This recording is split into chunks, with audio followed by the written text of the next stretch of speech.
ভোররাতে গেঞ্জির ছাটকাপড়ের গোডাউনে ভয়াবহ আগুন। আগুনে ভস্মীভূত গোটা গোডাউন। দমকলে 3টি ইঞ্জিনের প্রচেষ্টায় বেশ কয়েক ঘন্টার প্রচেষ্টায় আগুন নিয়ন্ত্রণে আসে। 2 থেকে 3 লক্ষ টাকার ক্ষয়ক্ষতির আশঙ্কা। ঘটনাটি নদিয়ার কৃষ্ণনগর কোতোয়ালি থানার অন্তর্গত ভাতজাংলা বকুলতলা এলাকার। জানা যায়, দীর্ঘদিন ধরেই বকুলতলা পাড়া এলাকায় একটি গেঞ্জির ছাটকাপড়ের গোডাউন রয়েছে।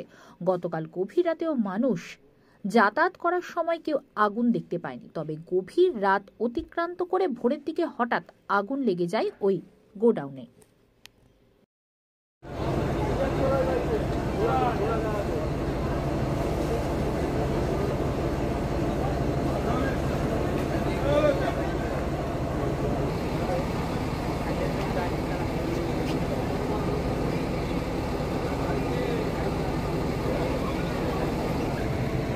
ওই দিকে থেকে ঘুরে গিয়ে দিতে হয়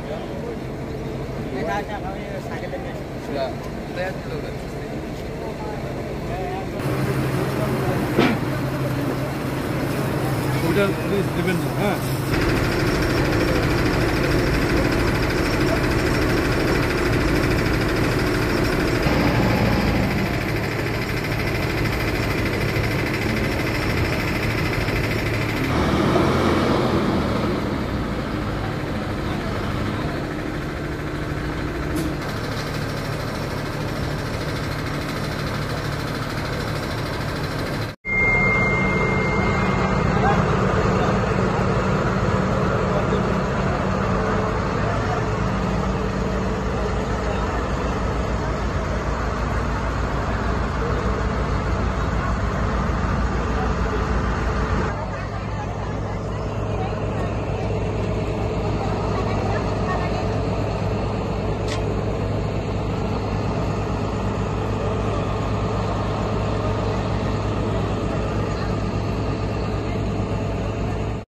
দাদা বল, কালকে এখানে 12টার সময় সবাই যা আশা করছিল তখনও মানে আগুন লাগেনি, কিন্তু ওই 1টা নাগাদ যাই আগুনটা লেগে যায় এবং পাড়ার লোকজন যারা যারা আছে সবাই আগুন লেবানোর চেষ্টা করে, কিন্তু মানে বালতি করে জল দিয়ে আগুন লেবানো সক্ষম হয়নি। ফায়ার ব্রিগেডকে ফোন করা হয়, ফায়ার ব্রিগেড তৎক্ষণাৎ আসে এবং আগুন লেবানো সক্ষম হয়েছে।